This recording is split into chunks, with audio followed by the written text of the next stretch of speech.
In the darkest corners of ancient Greece, a man named Lysander committed a grave sin. In a moment of uncontrollable rage, he struck down his own brother, blood staining the earth and soul alike. His heart beat with a dread that only the divine could evoke, for he knew what fate awaited him. The Furies, relentless deities of vengeance, had awakened from their slumber in the shadowy underworld. Cloaked in darkness, they rose, their eyes burning with the fire of retribution. Whispered tales said that their shrieks could pierce the veil between life and death, that their talons could rend flesh from the bones of the guilty. With each step Lysander took, the ground felt heavier, as though the weight of his sin dragged him further into despair. He fled through the narrow streets of Athens, his pulse a drumbeat of fear. Shadows twisted and danced around him, mocking his futile escape. He could feel their gaze, unblinking and eternal, searing into his very being. Lysander sought refuge in the temple of Apollo, pleading to the god for protection.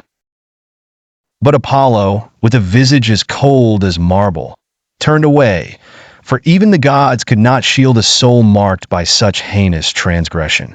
The haunting cries of the Furies echoed through the sacred halls, their presence a stinging reminder of inevitable doom. Desperation drove him to the Oracle of Delphi, a last hope shrouded in mystery and prophecy.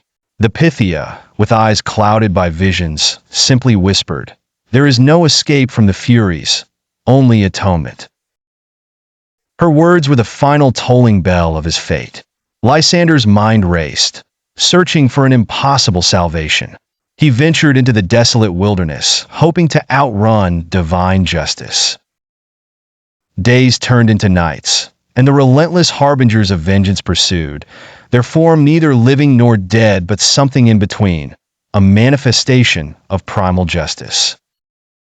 Exhausted and defeated, Lysander collapsed by an ancient oak, the earth beneath him soaked by his tears. The Furies circled around him, their presence an oppressive weight on his soul.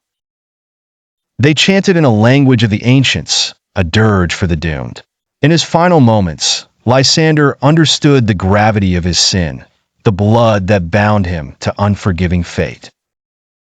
As their talons descended upon him, darkness consumed him, and his screams became one with the eternal wails of the underworld.